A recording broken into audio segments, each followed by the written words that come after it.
We're in a historical era. The Celtics, they can be easily broken down into very discernible eras with certain players as the marquee, going back to 1946 for God's sake, but certainly since Cousy showed up in 50. Okay, and this is the Brown Tatum era. Now it has resulted in a lot of nice, fun games and a lot of highlights, but not a title yet. And that's the bar that they have to. That's the goal here in Boston. We know that, even though we've only had one championship in 37 years, by the way, people that was in 2008. But still, the bar is always there for the Celtics. They have wandered into a team's culture and history that they have been, they're part of now. So I think I'll answer your question. Yeah, almost any team's susceptible to it. This team is so good and at its best. They are so talented and capable of such greatness that we just don't want to see them susceptible to that. That's all. Okay. Were you a columnist? You were a columnist, I believe, in '86 when they lost one game at home, correct? No, I took the torch from Dan. I was the beat man. But you were beat man in '86. Dan Shaughnessy, the chain of events began in January of 1986. Peter Gammons left the Globe to go back to Sports Illustrated. He had been there once before. And we wasn't even writing baseball, believe it or not. That's how stupid they were when I got him the first time. He went back to Sports Illustrated. At that milli instant, I know my friend Dan Shaughnessy put his hand up, even though he was covering and knew he was covering a great basketball team, a potentially great one and a very good one. I want baseball. That's in his blood. That's Dan Shaughnessy's home base. No question. There's no argument. Basketball is his second, but not his. It's baseball. Okay. So he got the job and he finished up the road trip in February, the famous February road trip. And I took the torch back from him, having given up the team in '82 over to him when I left the Globe to go to television, by the way. Right. And that time, I came back in '84 and I was a general NBA, at large guy. I was Gary Washburn. Right. To Dan's, to Adam Himmelsbach's stand. Right. Okay. I was Washburn and I did the NBA in general, blah, blah, blah. So I got the team back. And so I finished up that season from the February until the game 6 against Houston. So now Dan has written a tremendous book, but I'd like to have to kid him. I said, I finished the job. Well, do you see, I have to be careful how I phrase this. But when I think, and again, we know it's early, but, with technology, we talk about things that are happening today. The Celtics are 14-0 at home. That team at home was, as we know, the '86 team was unbeatable. They lost one game.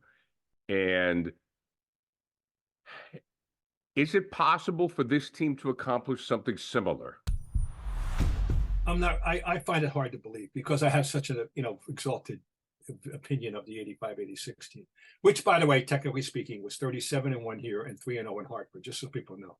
In those days, they had 3 games. Right. They were 37. And that loss was to Portland in this early December. And they were down and they came back and they took the lead for one possession in that game. And then Portland stormed back and beat them.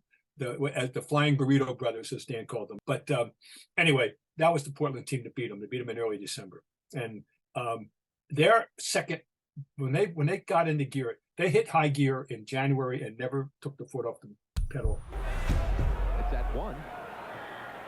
And Kareem gets a break. Walton gets a block. Shot clock 1, and they'll not get it off. Well, they say that it was a good shot. Manage of it as we come back to live action, and Bill Walton with a nice left-handed move. Right. After that, and it was a home game against the Lakers in which Walton came off the bench and blocked the Kareem shot, and the place went crazy. With his 6th block of the game. And if you don't think he's pumped, look at that face. Good lob pass. Kareem goes for it. Good block. Good cut from McGee. Walton, and he's upset that he didn't get the rebound. Look at him. Look at Bill Walton. And a standing ovation again as he goes to the bench with McHale entering. And Larry hit us from 3 threes. And they won their last, I think it was 13, the last 15 home games by an average of 13 points. And that's a lot. So they, that team, that's that's a high bar to say that they're going to go undefeated at home. Right.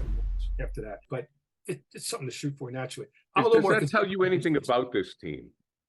I mean, the home court advantage, obviously they're very comfortable. That's one thing I've noticed about this team this year is I think they're very comfortable in their own skin. I think Tatum is very comfortable. We're going to get to Brown in a minute. I want to talk about him specifically. Everybody seems to be comfortable in their own skin and very comfortable at home. Yeah, and the guards, by the way, are part of that. And Holiday's everything we thought. Holiday, no false advertising with Holiday. He's in a town where we have Hill Holiday. There's no false advertising with he is everything we thought he was supposed to be. Score early this NFL season with FanDuel, America's #1 sports book. Right now, new customers get $150 in bonus bets with any winning $5 money bet. That's $150 if your team wins. If you've been thinking about joining FanDuel, there's no better time to get in on the action, NFL.